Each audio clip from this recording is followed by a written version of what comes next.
Well, good morning, Ron. Hi. This Morning, is Kath. this is Kathy Tarochione and my brother Ron Surz. He's the host of the show. I'm the co-host, and today is it's episode 9 for us now, isn't it, Ron? Oh, it's just flying by. Yeah. This Yeah. is how will 78 million baby boomers pay for their retirement? Wow. So, what are we going to talk about today, Ron? Well, we thought if each of those people sent us $1, Yeah, that's going to solve our. it'd make us happy. Yeah, exactly. Right. Yeah.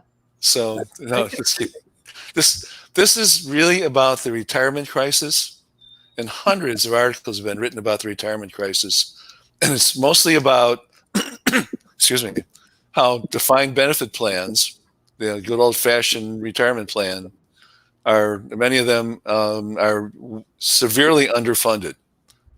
So that's part of the retirement crisis.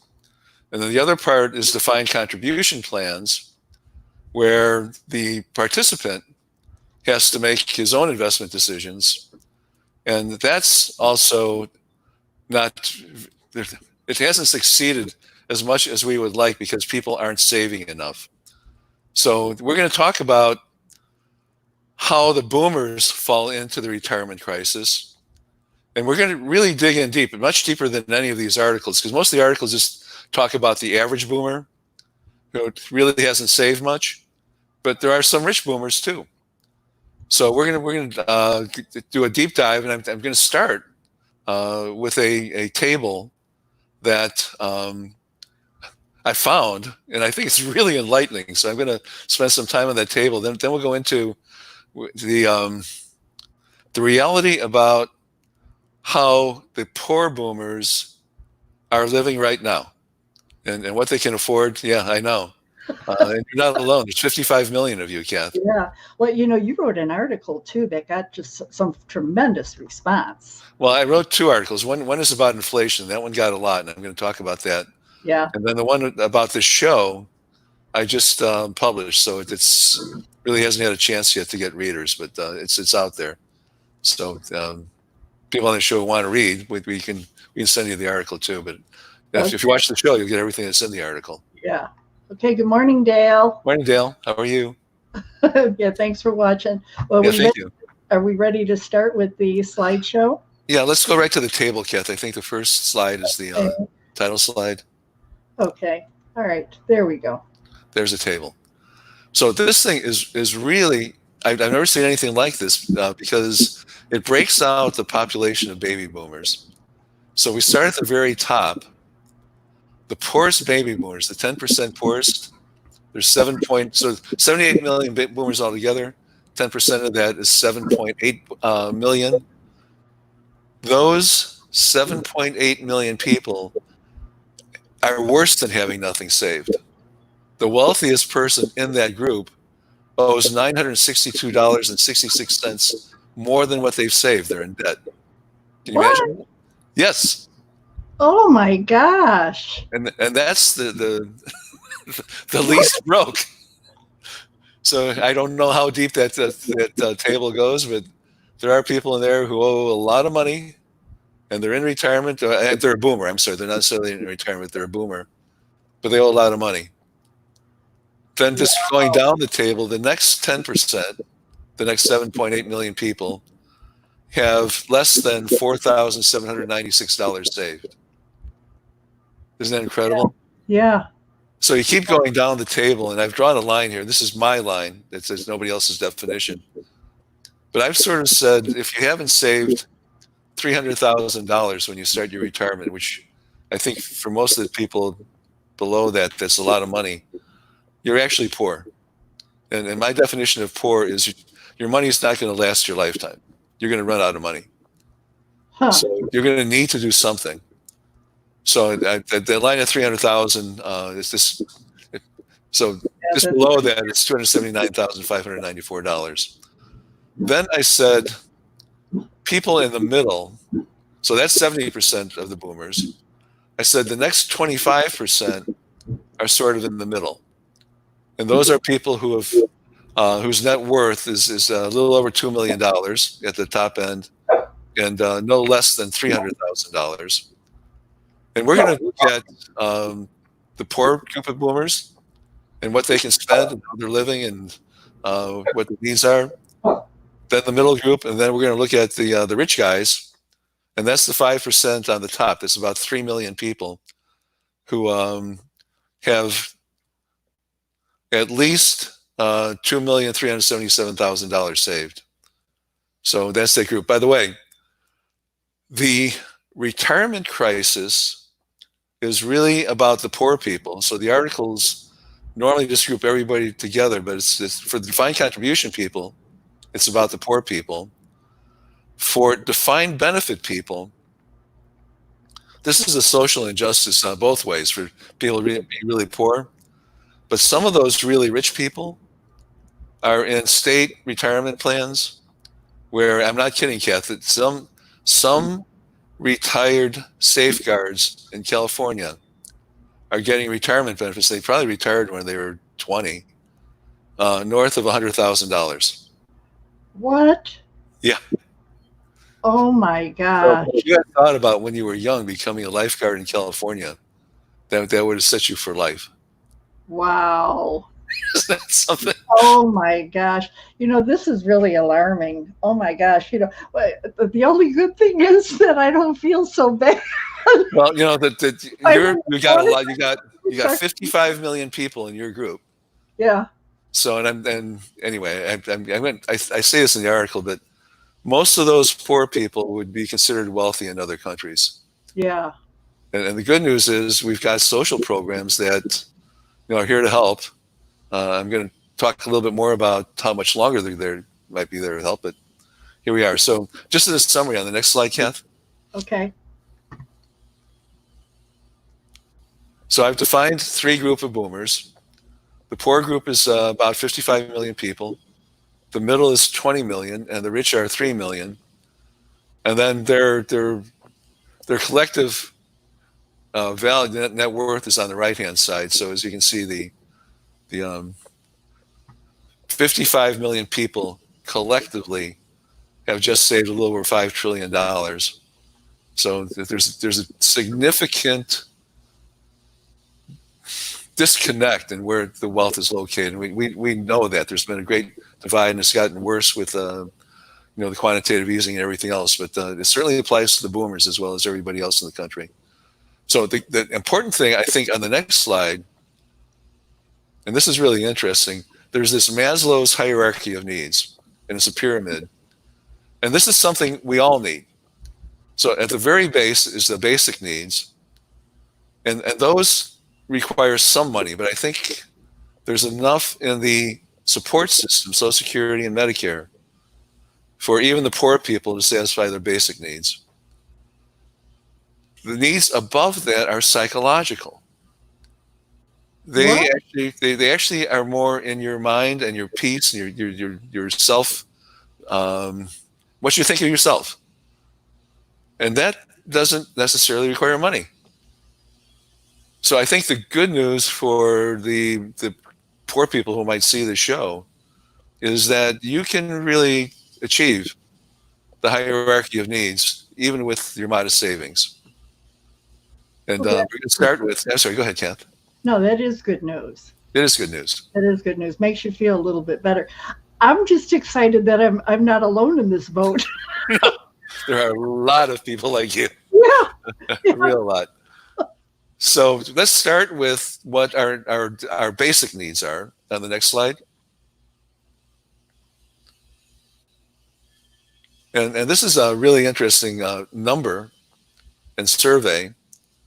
So the Motley Fool came out with a study, and the important number here is that just for average annual costs, if you're not trying to save money, you're just paying for stuff without searching for bargains, or in particular housing is for sure the biggest expense. It's $16,000 per year. And then the others are, can't do that in my head, but another $26,000, I guess. So I'm going to talk about what boomers have saved, how they can afford these basic costs, but they won't be able to spend $42,000 per year. And I'm going to talk about it in monthly terms because I think most people who are in the poor group in particular think about things in monthly terms. My Social Security is X. I can earn so much more per month doing this or that. So can I not pay this month? Exactly. I think they are living month to month, and that's sad. But the good news is, Social Security. Most people are getting the Social Security. So let's go to the next slide. I'm going to show you what boomers are spending, and the poor boomers are spending, and develop sort of a budget. So I'm saying the middle of the poor group is $50,000. You save $50,000. Some have saved less, some have saved more. And if you wanted to make that last for a while, say 12 years, you would spend about $400 a month. Then the average Social Security benefit is $1,500 a month. So that means that your total monthly budget basically is $1,900 a month. Now, there might be some months where you can maybe save a little more than that or you have to spend more, but whatever. The $42,000 per year turns out to be $3,500 a month. So if you've got $1,900 to spend each month, you will have to figure out how to spend just 54% of what a typical person might spend in every year. So it's not half, it's a little more than half. In particular, the housing costs are $1,300 per year for the average person. Per year, per month? I'm sorry, per month. Thank you, Kath. Yeah, per month. Yeah. I'm in. Where do I move? You do that per year, that'd help a lot. Yeah. But 54% of that is $700. Yeah. So anybody who has looked at rents lately know that $700, that's pretty limiting. You can't get it. Well, here's what you need to do. And well, whatever. Let me finish this story. Then for everything else, that would leave you with $1,200. So $700 for your apartment or whatever. You are limited geographically to a few cities. So cities like Wichita, the average rent is below $700. So there are some cities you could go to where that $700 isn't crazy. Harrison, Arkansas, exactly. Las Cruces, New Mexico. Yeah, they're on the list. Those are the cities. So that's one thing you could do. The other thing is to find a roommate, which you may not like. We all like our privacy, but that would be another solution. And the third one is there's the affordable housing, and then there's a lot of support for that and a lot of subsidies. So landlords get subsidized to offer low rent housing. But I've personally looked at that, and there's a long wait list. Years. So you need to get on those lists. I mean, that's one way we can have your privacy and actually be able to afford it. But you need to figure out what you're going to do while you're waiting to move up on the wait list. The other stipulation in that too, Ron, is that if you are still a working senior, or you do have some kind of an income coming in, and maybe you're in the middle and you're trying to make some additional money, if you go into subsidized housing, you cannot make more than what you originally professed that you're going to make. If you do, then you're subject to have to leave there. So you got to keep. You have to be really, really poor to get to qualify. That's, yeah, right. And I think it varies by state. So some states you might have an easier in, and then the other expense that has to come out of that $1,200 is medical. And that one, most of the poor boomers will probably almost be obligated to choose Medicare Advantage.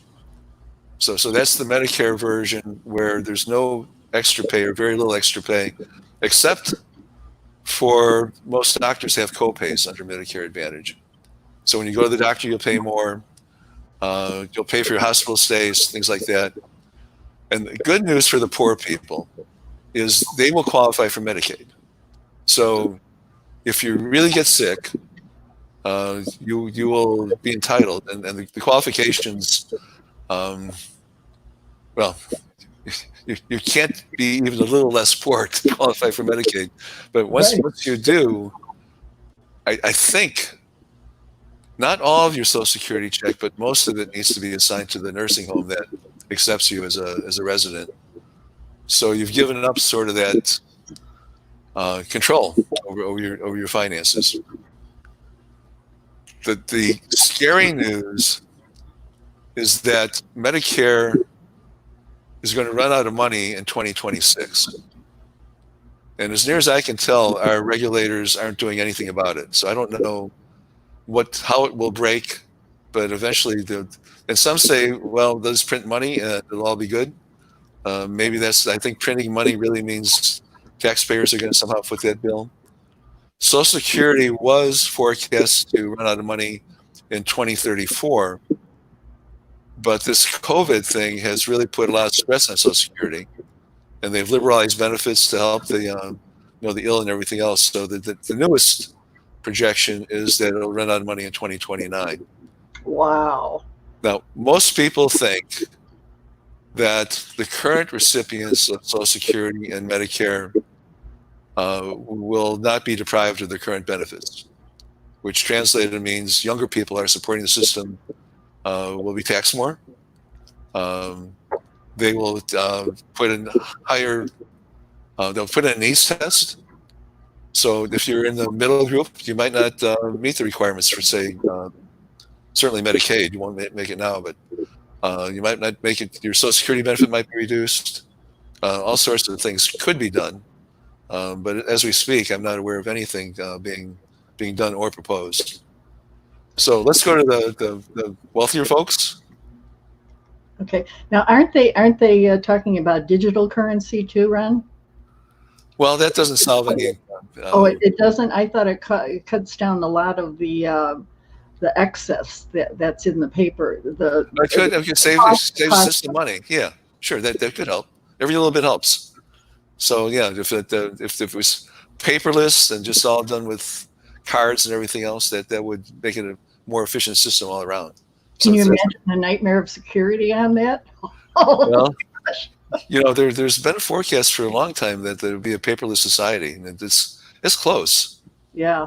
I don't carry much in my wallet by way of money. It's anyway.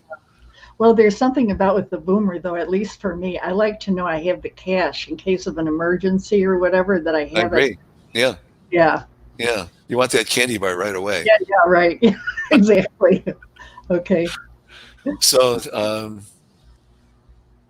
the guys in the middle, the average middle boomer has about $1 million, and he can spend $6,000 per month for 20 years and be just fine. So I know that sounds real easy, but I think for many people, it's not as easy as you think.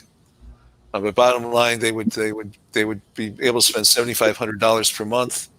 Going through the same arithmetic that we do with the poor people, they can pay up to on average $2,800 per month for their housing. And for perspective on that, the average rent nationwide per month is $1,000 per month.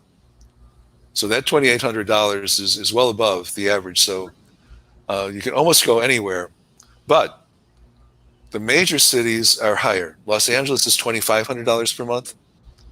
New York is $3,500 per month. So even these middle folks to live in these high rent cities would be a challenge. They'd have to take some of their other money, their $4,700, and most of that other money for them will go into medical insurance.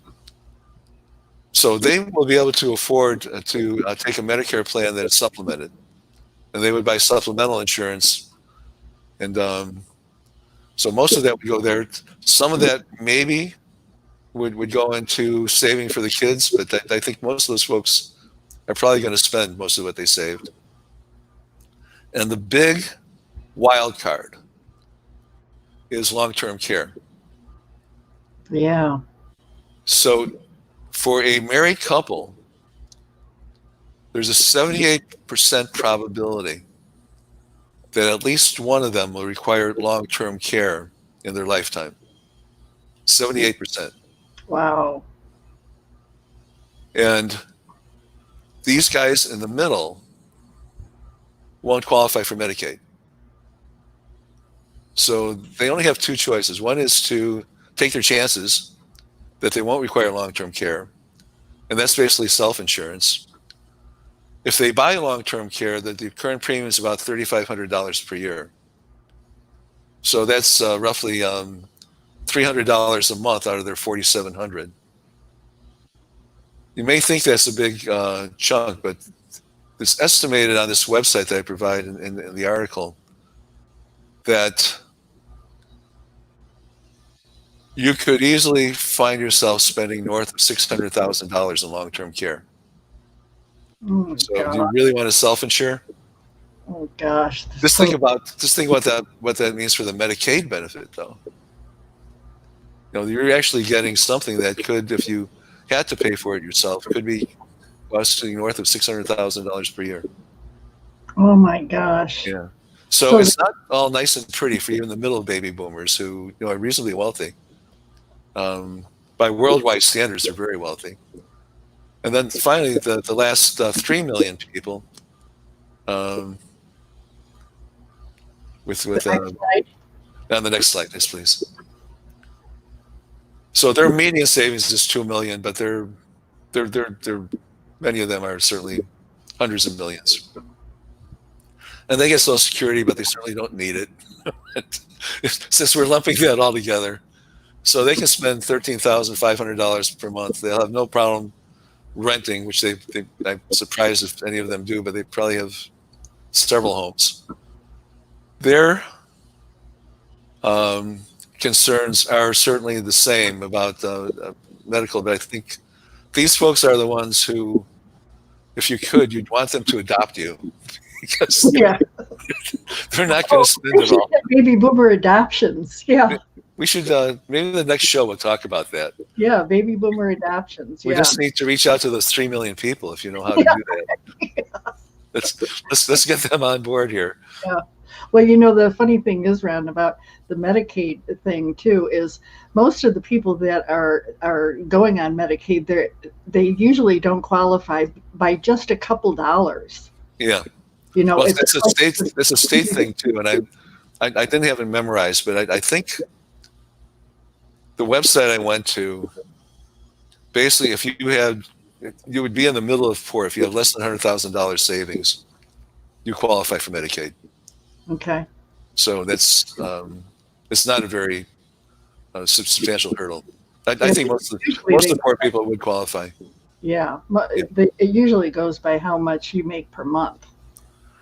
I think I saw that too, but I want to say it was earnings of 32,000, something like that per year, and savings less than 100,000. But I don't rely on me for that. It's easy to find. Just Google Medicaid qualifications, and it's easy to see there. Okay, so let's summarize. I'm sorry, go ahead, Ken. We've got a comment here from somebody I think you might know.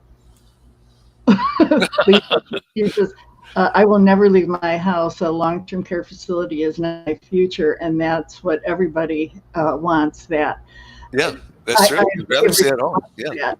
But the problem is if they can't do home care in the home because of medical reasons, maybe they've got to be on a respirator or something and they can't be in the home, then the long-term care situation, or they're comatose or something.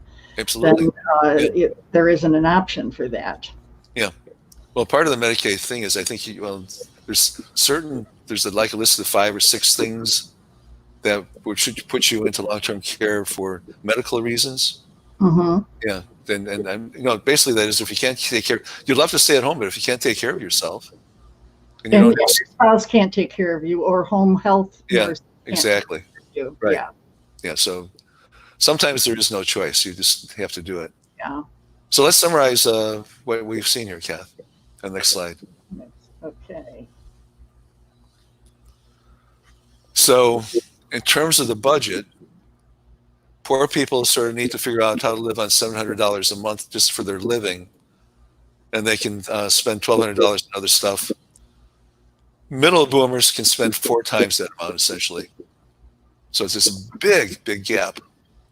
And the rich guys can spend twice as much as the middle guys. But all of them, poor, middle, and rich, have threats that we've been talking about. This is our 9th show. In just about all of the other 8 shows, you're talking about the threats on the next page, Kath.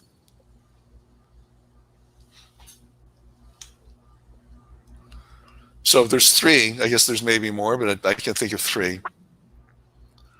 And investment losses are particularly important to boomers because they're in this thing called the risk zone. Oh boy. That's okay. Yeah, somebody's at the front door. It's 5 to 10 years before and after retirement. And if you lose money in that time period, you're going to have to change your style of living. The second threat we haven't talked much about, but I'm going to talk about on this show, is inflation. And that has really become even more of an issue with the relief for COVID. So we're going to talk about that. And then certainly another threat that we haven't talked about, because this is the baby boomer investing show, not the healthcare show. But if you get sick, it costs a lot of money. So let's start with the investment losses.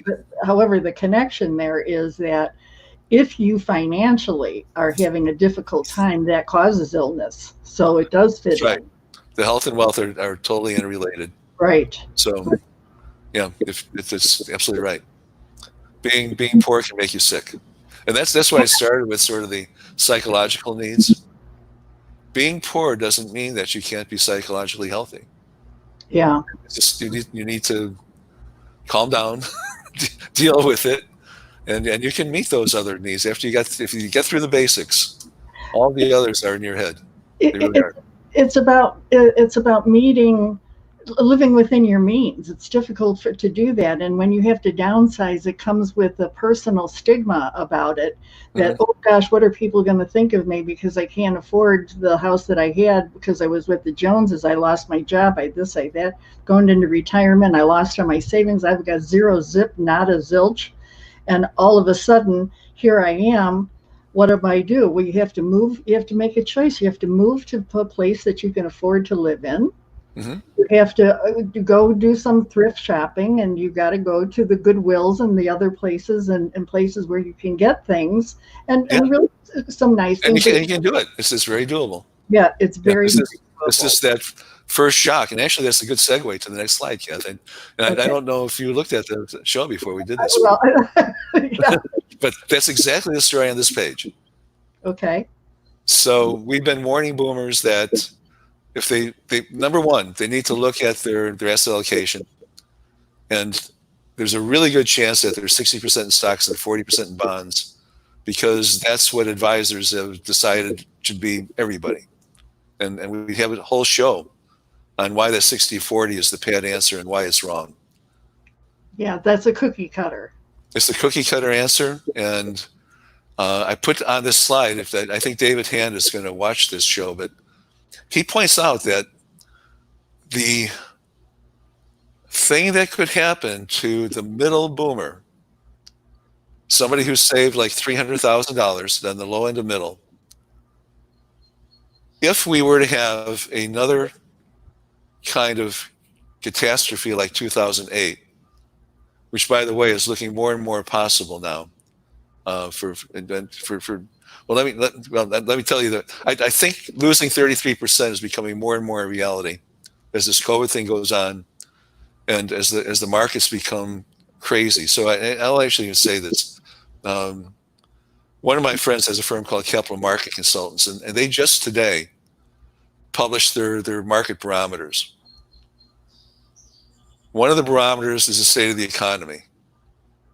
As bad as it could be. It's just totally in the red. The other barometer, which is really surprising, is how expensive the stock market is. It's extremely expensive.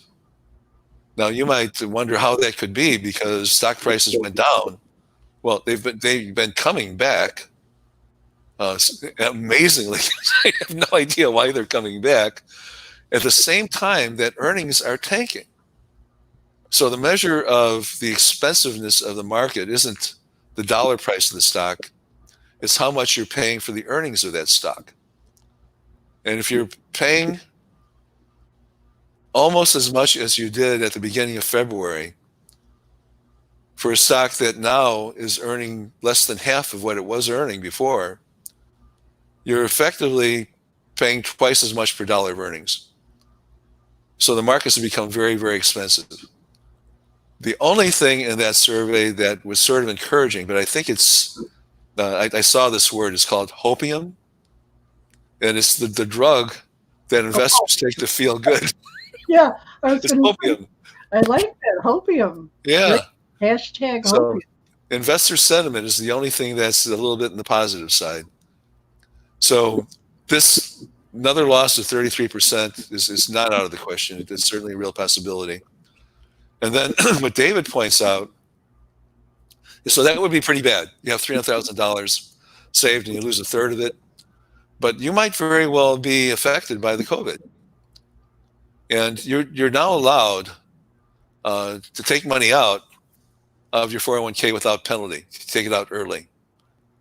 So you might need to take out $100,000 now because you got mortgages to pay and all this other stuff. So bottom line, you could be in the middle, just on the bottom of the middle at $300,000 and really quickly find yourself in the middle of the poor, $100,000.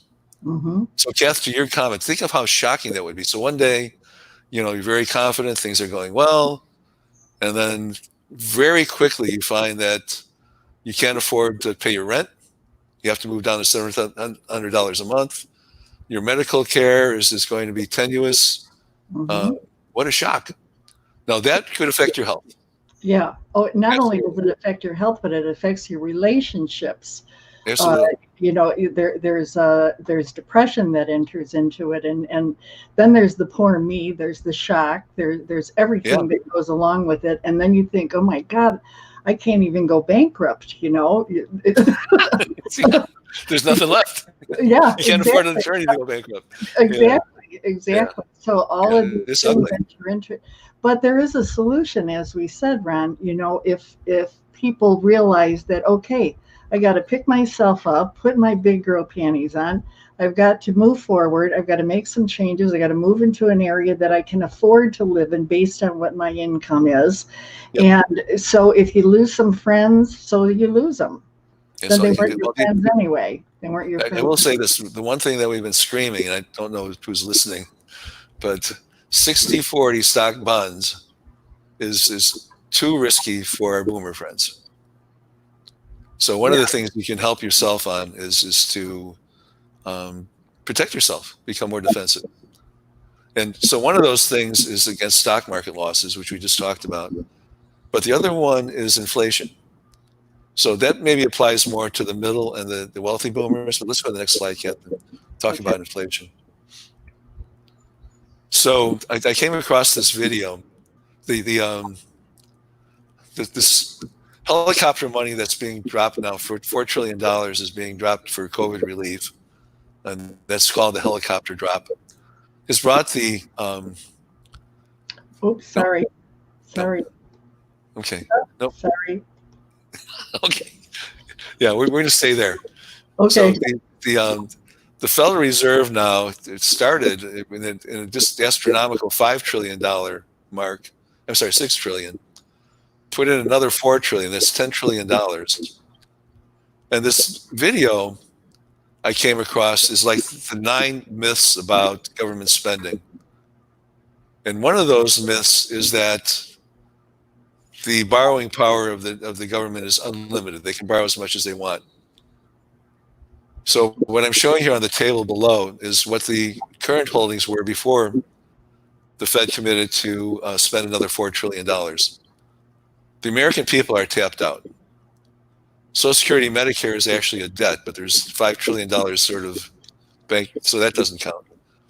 Foreign governments that put in $4 trillion, the Chinese always get mentioned as being a big holder of government debt. They hold about $1 trillion. No, which is a lot of money, but still, it's just doesn't move the needle at all when you consider the total debt. And the last one I can't read anymore, but it's dried up too. So the Federal Reserve is the only place. It's the only place to raise the money. And that is what's called money. That's on the next page. Okay. And this is incredible in that, so the Treasury issues bonds. It borrows so that it can spread the helicopter money. The only people that are buying the bonds for the most part are over on the right side. The Federal Reserve buys the bonds. And the rationale underneath that is that they can buy and buy and buy because they're supported by tax revenues. Well, it doesn't take much to think about how far out we're looking in future tax revenues, millions of years. I don't know if a national person would consider that a smart thing to do. Yeah. So one of the things that economists and others have been concerned about, by the way, I'm going to wait for this for a second, is what's called the debt spiral. So right now, the U.S. is spending a large part of the tax revenues to pay just the interest on the debt. And if the interest rates were to go up, they're almost zero now, that would tax that more and more of the tax revenues would have to go to service the debt. And that means less on defense spending, less on social items, less on everything else that taxes are used for. That would then probably result, because the government would become less secure, in interest rates going up. And that would propel even more. So eventually the government would need to print more and more money. Interest rates keep on going up. And it'd be a spiral that would just end in incredibly terrible things. So it's scary to think about, but it's something that's been discussed forever and ever. Now, on the next slide, Kath, we're going to talk about the article that got all the reads. So I published on various websites, and one of them is Seeking Alpha. And on that website, I maybe normally get 500 or 600 reads for one of my articles. This one got 13,000 reads. So a lot of interest. And a lot of it has to do with the title, but I think I'm going to give myself credit for this. Most of the articles that are about quantitative easing and inflation say it's a mystery why $5 trillion, by the way, GDP, our economy, our entire economy is $10 trillion. So $5 trillion is half of so if we spent half of everything that the whole United States makes to pay back the debt, it would just about cover it. But we've had no inflation.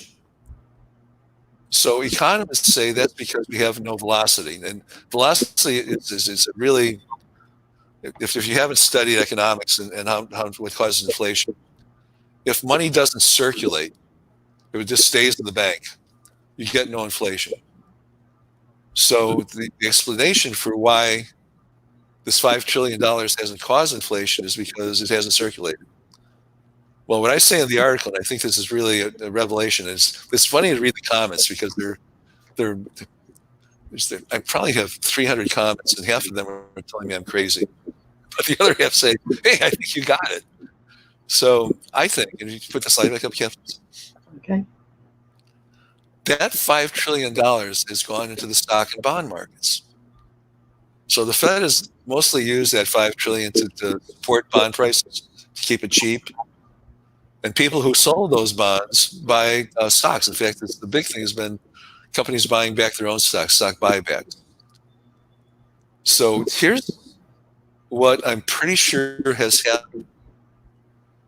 We've had the best 10 years ever in the stock and bond, basically stock market ever.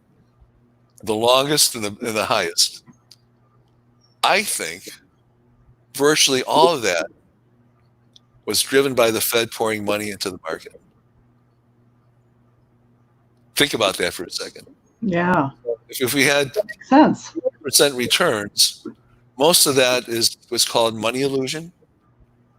It's being driven. All the inflation has gone into stock prices. So it's funny money. The critical thing about that is I, someday the Fed is supposed to undo quantitative easing, take that money back out of the economy and go back to the normal situation that we had for hundreds of years before quantitative easing started. The Fed started to do that in the fourth quarter of 2018. When they started to do that, just basically on the news that they're starting to do that, the stock market was down 15%. There's a message there. Yeah. And the message is something's going to break. I don't think the Fed can continue to just print money unlimited. Some do. There's this theory called modern monetary theory that says, I'm told I'm not getting this right, but it's something like the Fed can print as much money as it wants.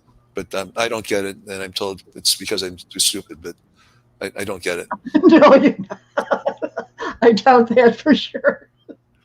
So I think the lesson in the fourth quarter of 2018 is it's not going to be easy to undo the quantitative easing. So the Fed backed off of that. They said, oh, oops, sorry. We're putting that all back in. Don't worry about it. Now, the big difference in this most recent version of the quantitative easing 4 is the $4 trillion that's being dropped by helicopter. It's not going into the hands of people who buy stocks and bonds for the most part. It's going to the hands of people who need to buy food. Yeah. And so I think we're going to see serious inflation from that newest dose. And we are seeing inflation in food prices now, but I think some of that is obviously due to the supply chain. Supply chains have been disrupted, so the supply is down. When the supply is down, the prices have to go up. So that part of it that we're seeing in inflation right now is not this version. It's something that part of it should go away when the supply chain gets fixed and people get back into meat packing and truck driving and everything else. But throwing $4 trillion into the problem. So when you got too much money chasing too few goods, that's what causes inflation. Now, you can say, so what? What if we have to pay $5 more or whatever for something else? That means for baby boomers who aren't making money anymore, that whatever they've saved is going to not last as long. Oh, yeah. Oh, gosh. Oh. So that's a very real threat. So making money on your savings, earning a decent rate of return is very important, but I think it's even more important to protect your savings, because if you lose it now, it's not going to come back. You're going to end up struggling. So finally, the last slide, Kath, is just to tell people that we have help for them. And so one of the things I've done is I posted our shows onto a website called Patreon. And for those of you who like these shows and want to support it, you can become a patron there. And that basically says you would contribute so much per month to support the show. That would be nice. But the other nice thing about the Patreon website is all of the shows are there, several of my articles. So please check that out. Then the other one's Kath on the slide. So we have help for various groups. So for people who want to do it themselves, to do it yourself investor, we have a H-Sage Robo. If you Google that, it'll come to the top of the search. For people who want consulting help, we have Glide Path Wealth Management. If you Google that, it'll come to the top of the search. If you if you Google Baby Boomer Investing Show, you'll find us too. It's on YouTube and Facebook. And then if we have any fiduciaries who are watching the show, basically business owners or investment consultants, there's a target date fund that I'm involved in. It's called the Smart Funds Target Date Index.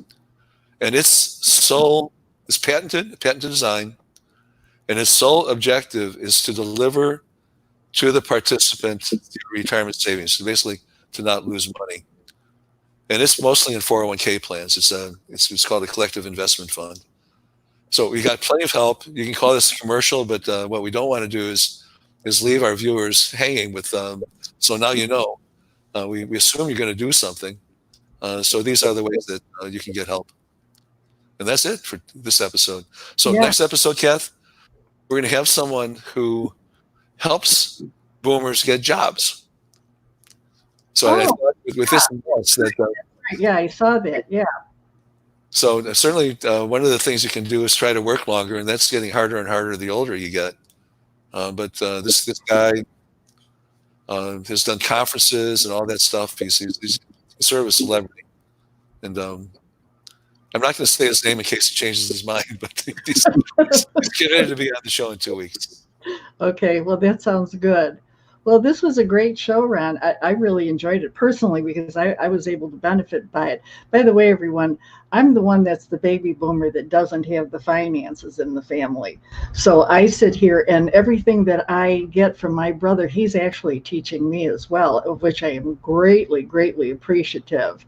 And every week I learn something new, and I think, hey, I made a right decision. I did that right. I did that right. So you're doing a lot of stuff right, Keith. You're doing a lot of stuff right. You are. Well, I do. I live within my means. I realize, I budget everything. I know what I can afford, what I can't afford, and I even shop at Goodwill if I want to. Those Goodwill stores are incredible. I know. I know. I mean, it's really nice things. Yeah, I know. Almost for free. Yeah, exactly. Right. Yeah. For sure. So, okay, I'm looking forward to 2 weeks from now, and maybe I can get a job. Yeah, thanks, Kath. Be well. Okay, all right. Thank you, everyone. Thanks. Bye-bye.